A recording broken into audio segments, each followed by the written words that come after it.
Hello, welcome. My name is Ivry, and today I am doing a tour, an opening of my mini temple, the Jasmine Rose Temple. I won't speak of why that name now, it's too long a story, but another time. Before today, I first want to say I had a dream one night of my mother and her mother's mother, and a circle of elders with them.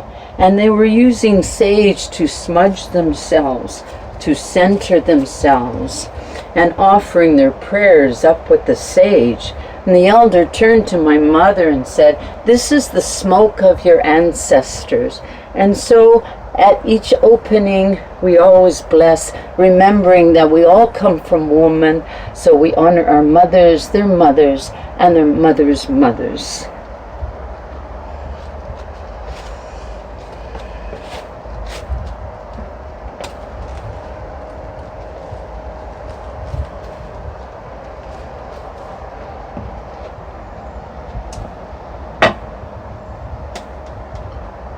So the mystic says that when you open the door of the temple, you are opening the mouth of God.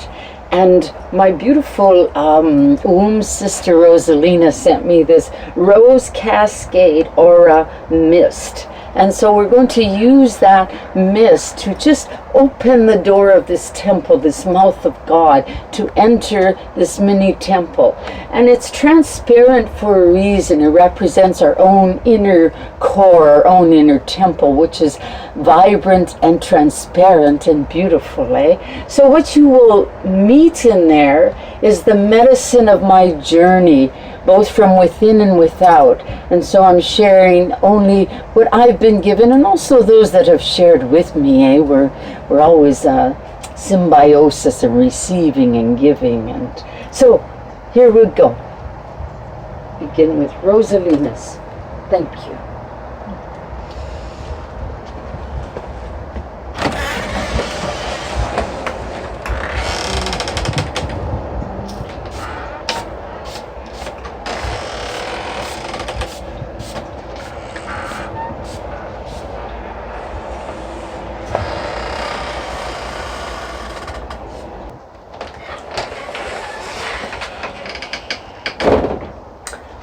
So we're going to begin above the door, the sacred star, the five-pointed star. I was at a retreat many years ago, and at that retreat, all that weekend, I felt my father's presence there. And on the Sunday, the last day of the retreat, he whispered deeply in me, "Follow your star."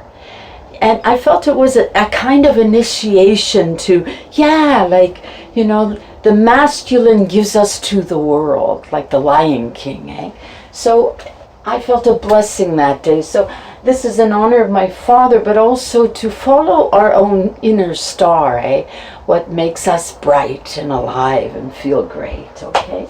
So, and moving on here, we always have bells, So here we begin. We have our Mercy Angel, and she has come from my homeland, which is Winnipeg, Manitoba. So she's beautiful and a very beautiful blessing. And the red is representing, right now she's holding in mercy and love all of the women, children and men in Afghanistan and all of the Middle East and all of the world who are going through such atrocities, So she holds them in her embrace, carrying that beauty that still is within them throughout all of that journey, So, Mercy Angel. Then we have Owl. Owl visited me many times, very significant in my husband and myself's journey, in a dream, of course.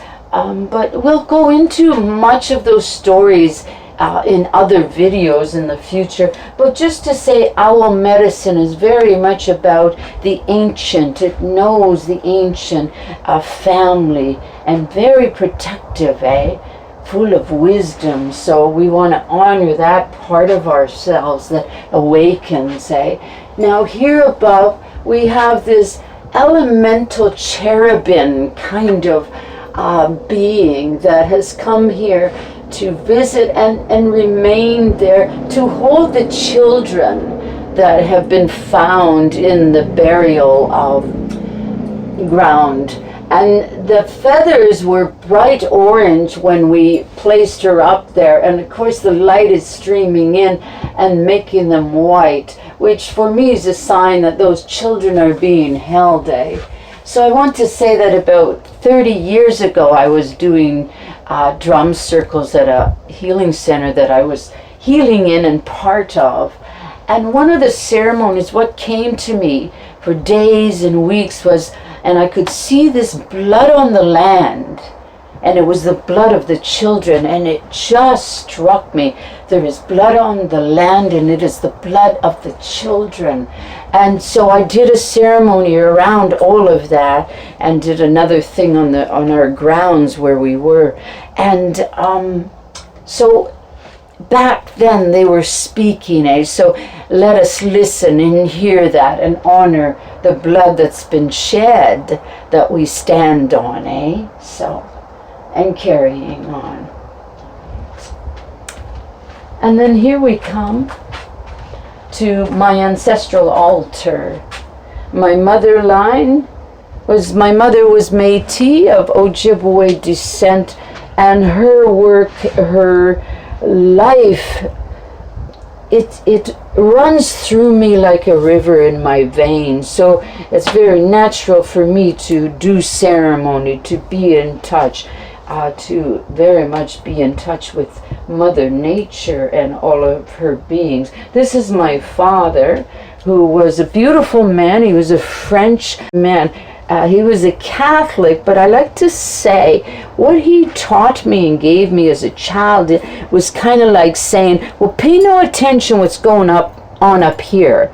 Let me take you where the wine is stored, which was the love that's hidden under all of that mess. But you got to find the gold, So anyhow, but this is my Métis mother, given to be both by my mother and father. I feel like Mother Mary is merged into this beautiful Métis mother for me.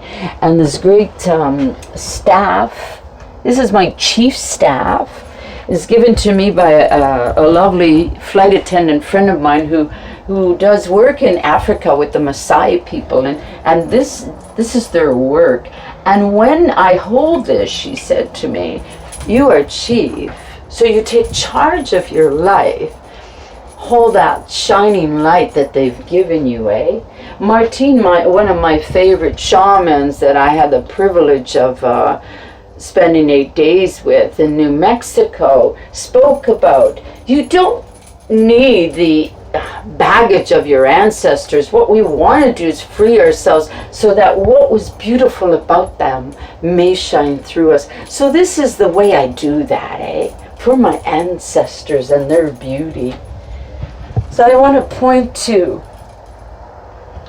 Daffodil, and this is my ghost horse. I call her my ghost horse. You might have heard we all have a spirit horse. Robert Moss speaks of this immensely. So my ghost horse has been with me since I was 4 years old.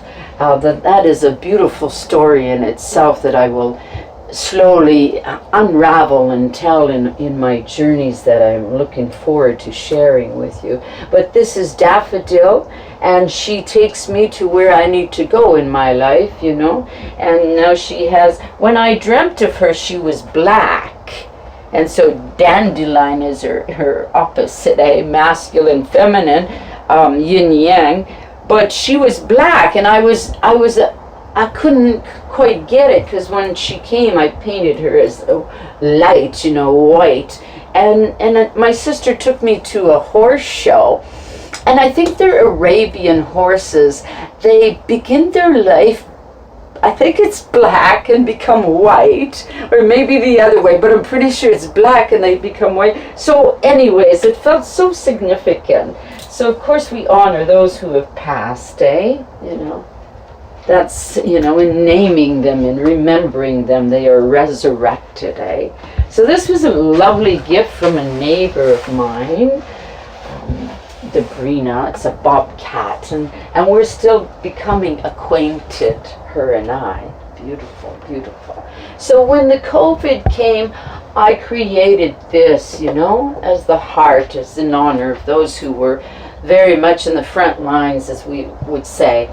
And my daughter brought me from the park, 11 goose feathers, asking me for special prayers. They were looking for a place that they wanted to put an offering at. So I used the goose, because goose is family, goose is community, goose is protective as well. They're great singers, as we all know, honking to one another, but they're sharing something, eh? So I was honored to have them. And then what I do is I create beauty out of divine nature, so that humanity and divine nature comes together, creating that third beautiful thing to feed the holy in all of nature. So here's the goose feathers all painted in all these gorgeous colors. So they're ever present with us now, that spirit. And then we come to the egg, the sacred egg.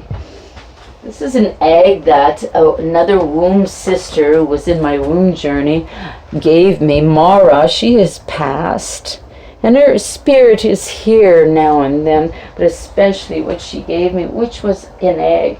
I didn't know how significant it would be until I took a beautiful friend of mine from Italy we went into a journey within a journey within a journey. So it became a whole thing of being in this egg, cracking this egg, opening this egg. But this egg chair represents the womb.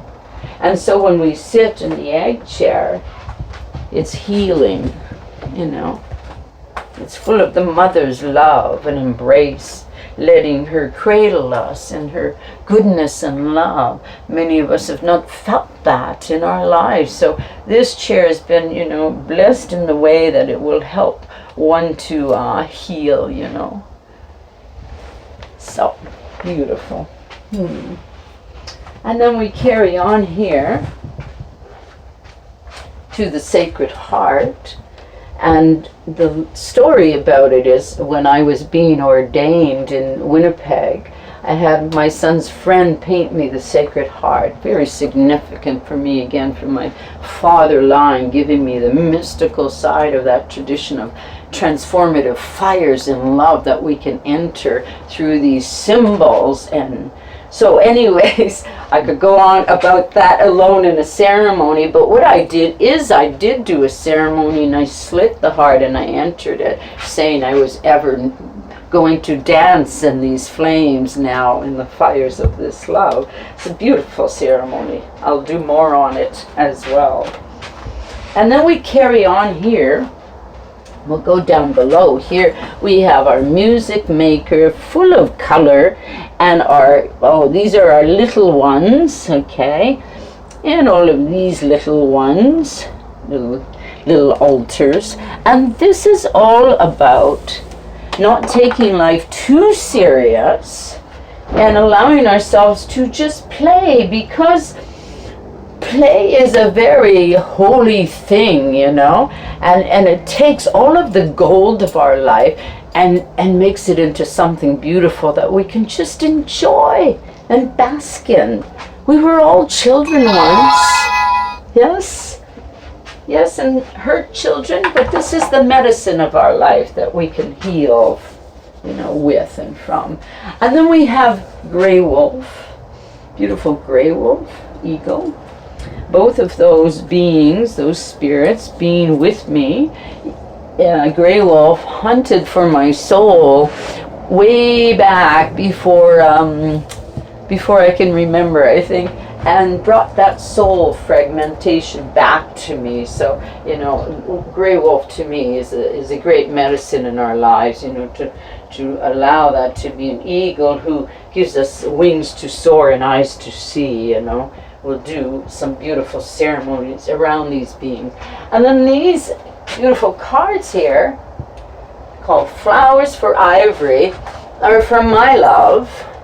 And it's to help ground us in the present moment. you know, you get kind of out there, and so keep us grounded, in particular in relationships. All right.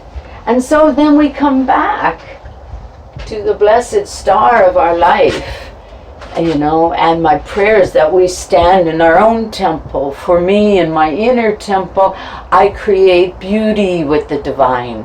So this is my medicine I will share. And I thank you for coming to my mini tour of my mini temple today, the Jasmine Rose Temple. We'll see you again very soon. I am Ivry. This is who I am.